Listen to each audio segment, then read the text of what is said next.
Alright, once again, we are here in our Breaking Wrong Mindset series and our topic for today is acne o kumbaga, alam ko na yan. So, nandito yung guest speaker ko ngayon o guest invite ko, paano ba?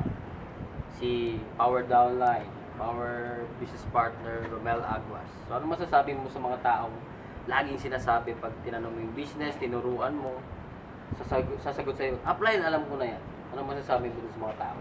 Barilin. Barilin. Kaya, yung kadalasan kasi natural yun may mga sumasali na sinasabi sa'yo, alam ko na yan, narinig ko na yan, napanood ko na yan, alam ko na yung gagawin. Ang tawag namin dyan is acne. So, sila yung kadalasang usually na nag-fail sa ganitong industry. So, kung ikaw yung taong ganon, tapos nagsisimula ka pa lang sa SWA, papunta ka sa failure.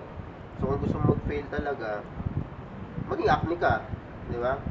Para ma-break natin yung mindset na acne kasi, kailangan kasi, ilagay mo sa isip mo na yung sinalihan mong tao, kay bata yan, kay matanda yan, kay mataas ang profesyon mo dyan, kailangan pakinggan mo siya.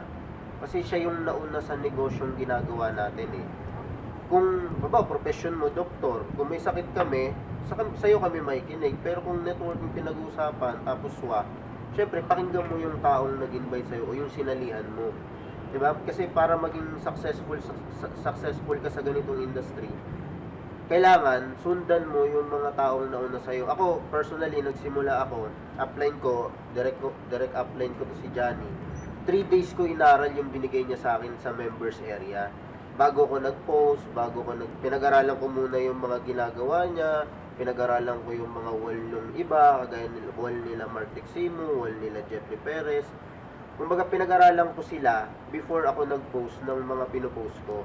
At the same time, may mga tao din kasi na pagsali, merong yung mapapride, yung pagsali, nahihiya magtanong sa upline nila, nahihiya mag-chat. Importante kasi rin na along the way sa business na to, matagal kayong magsasama, kailangan i-PM mo yung upline mo. May mga tanong ka pala dyan na yung upline mo yung makakasagot. Kailangan i-message mo siya. Ako dati, halos araw-araw, tinatanong ko siya si Johnny. Kumbaga, sa upline kasi, kagaya namin, masarap kasing tumulong o magturo dun sa mga downline na lumalapit. Kasi hindi naman kami si Madam Auring na magaling manghula kung anong pangailangan mo So, kung ano yung pangailangan mo, i-message mo sa direct referrer mo, itanong mo sa kanila, kasi sila yung makakasagot. Kung hindi alam ng direct referrer mo yung sagot, magtatanong din yan dun sa pinakataas niyang upline. So, importante kasi na natututo ka sa ganitong negosyo. Hindi pwede dito yung alam ko na yan, kasi pag naging alam ko na yan ka palagi, darating yung time, mag-quit ka, mawawala ka, at mag-fail ka sa ganitong negosyo. Kailangan i-break mo yan. So, yun. So, dito, sa ginagawa ng negosyo, dapat continuous learning tayo. Huwag tayo mag-end to the point na alam ko na yan, mindset. Kasi pag once na sinabi mo sa sarili mo na yan, you will stop learning, at the same time, your earning will stop also. So, break that mindset.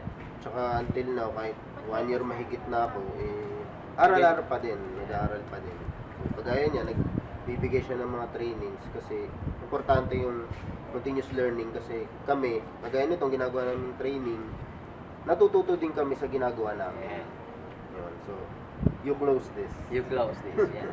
So dito, sa mga binibigay namin training sa inyo, hindi namin ito magagawa kung hindi kami nag-aaral everyday. So, at least you will spend at least 30 minutes every day learning something new, kahit ano man yan, basta matuto ka everyday. Make it a habit na natututo ka everyday. 30 minutes lang, at the same time, motivational books, basa ka, mga e-books natin, or anything na makakatulong sa'yo for your personal development.